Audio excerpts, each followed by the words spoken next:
really shaped my life. Always wanted to do stuff in speaking.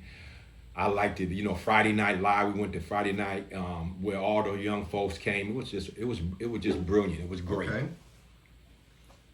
Um, what was the first real hardship you remember dealing with? The first hardship I was dealing with really was my mother when she told me that my stepfather left. It was hurtful, not for me as much for her, the look on her face. So I knew I had to do things. So at the time we was growing up, we worked. My mother was in the block club, which we should have block clubs. I'm not gonna get into that.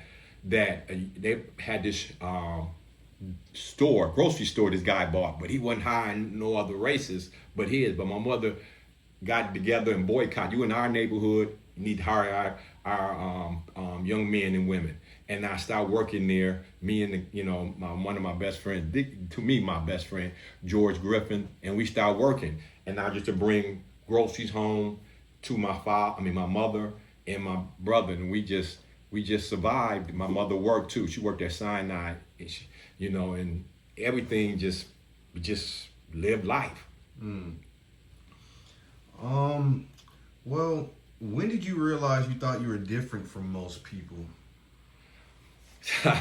Different. When I started going to church and understanding and received the Holy Spirit, I knew I was different in a way that God made me very creative. I could take stuff and formulate it, put things together. I knew I was different in a way of wanting to help people, other people to not go through what I have went through. And when you do go through something, you need people, you need mentors, you need people to believe in you. And I think that was the greatest thing that had really messed me up, was I needed people to believe in me. Even when I playing sports, I just needed somebody there. My mother always worked. I needed somebody to be there or just say something, and it changed me. But as I grew, I understood what was going on, so I dealt with it and became and transformed from that point. Okay. All right. What would you say your first giant was personally? That's a good question. My first giant was just going to school all the time. It sounds crazy. I used to, we used to have our Timbs on, run, jogging to school for about 2 miles. I was always in sports, but other than that, I really didn't at the time care for school a lot. And the giant was for to make sure I go to all my classes, because my teachers used to always like, Chris, where are you? And I'm like, I'll be back. I got to use the restroom. I'll be gone for about 30 minutes. And then, from that point, I just only thing I really wanted to do was play sports at the time. Hmm. Well, did you always believe you were meant for something bigger? What I learned from football, most coaches, when they teach you, that's why I like playing sports, because they taught me. They taught me to go through things, to go through hardship, to go through pain. I used to get hit. They used to have a place called where you get on one side and another. They dig a pit called a pit, and you had to run and hit each other. Guy weighing 280, and I'm weighing like 140, 150, and hitting him all the time. Even though I didn't win, it made me stronger. It sounds crazy mentally, because I knew I had to try to go through him, and I knew I couldn't. But mentally, it made me strong, not only in sports, but when situations come, no matter how big the situation was, I was gonna go at it. And Okay. I like that. All right. Well, what would you say, what kind of environment you were raised around mentally? I'm gonna tell you this. I raised around. We had a great street. We had great people. We did martial arts. We was at the show, Bruce Lee. We were doing so many things. We had neighbors taught me how to cut grass, taught me how to paint, taught me all kind of things. I had one of the best neighborhoods that you could ever ask for. We was together, and anything I was short at, and money, or we needed anything, they were there. So it made it great. Great. It was. I couldn't ask for a better childhood. Childhood or growing Okay. up. Um, what's something from your upbringing people would never expect? What about some of those? This is off. What about some of those crazy stories and stuff. You had to slay some giants growing up.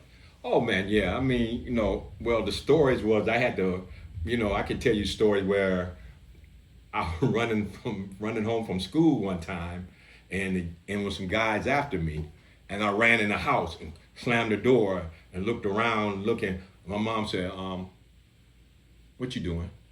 I said, "These guys after me, Mom." And she said, "Go back out." I said, "Go back out." She said, "Yeah, go back out. I got you."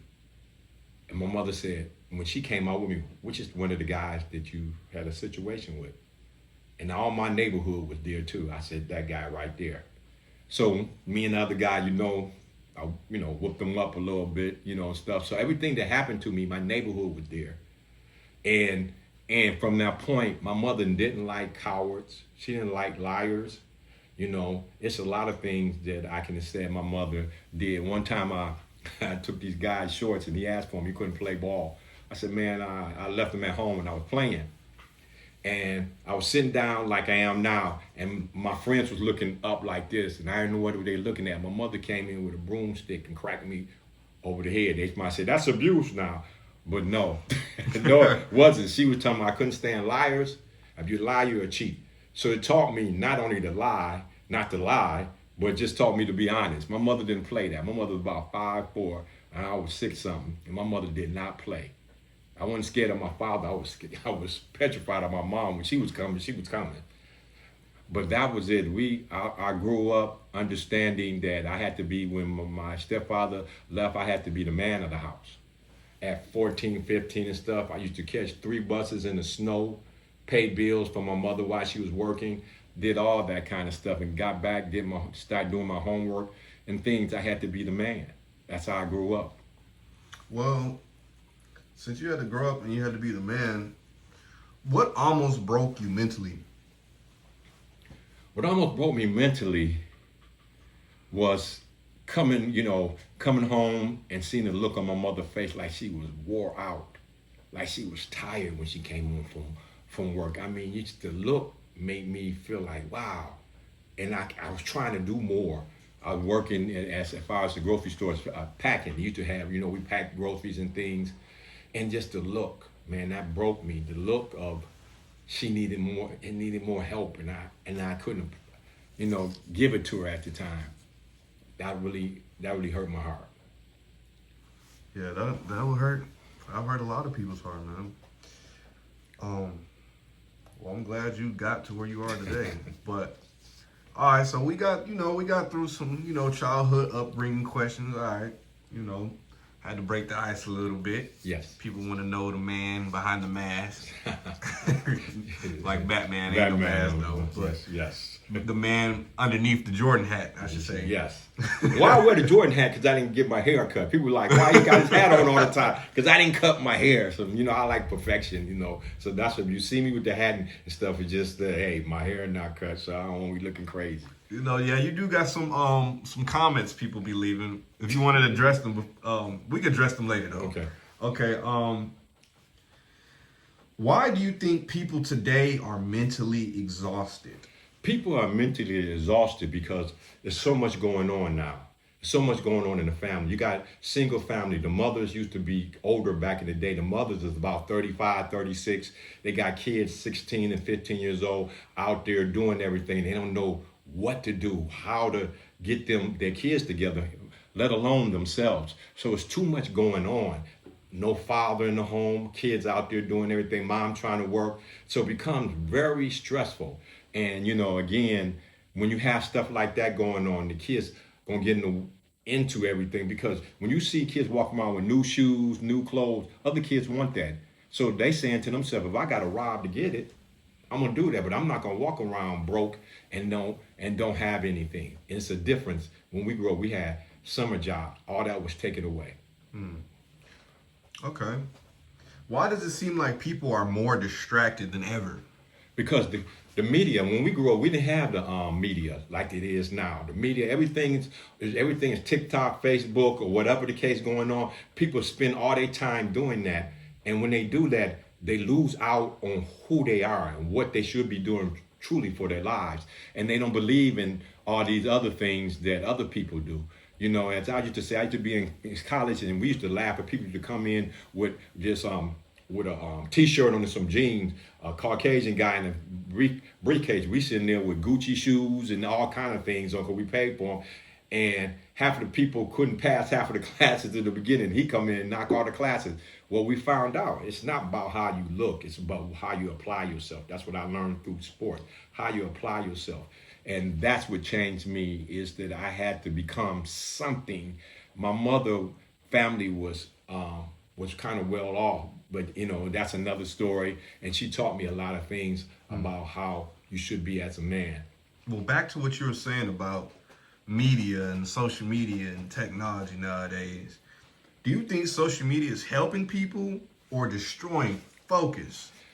It's helping people in some ways, but if you're not trained to look at what you're supposed to look at, so I might get ahead of myself. When you have people looking at things and it's getting programmed within your subconscious mind, a thought is a seed. So once you plant that thought in an individual's head, it brings a harvest after its kind.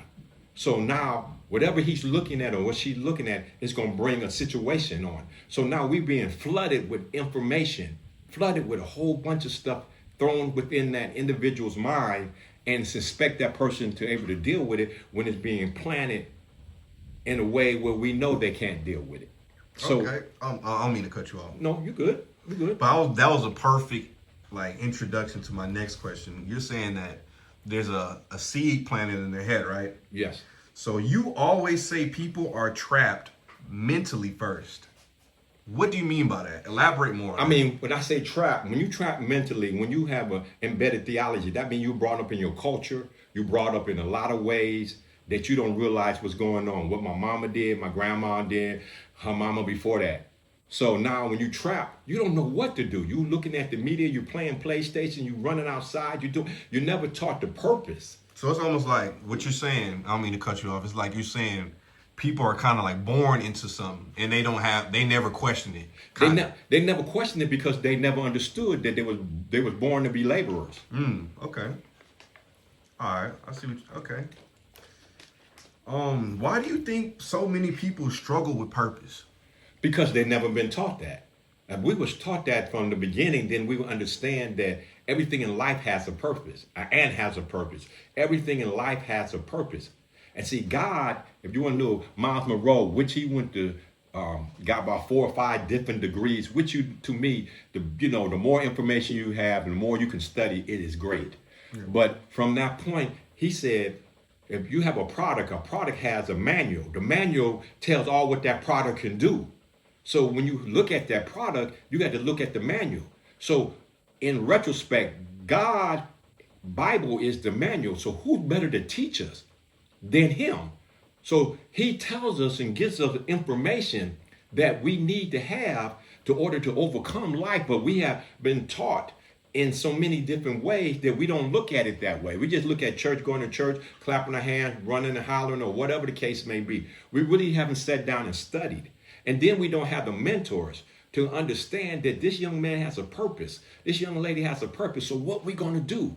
We can't sit around and keep partying. We can't sit around and keep playing PlayStation.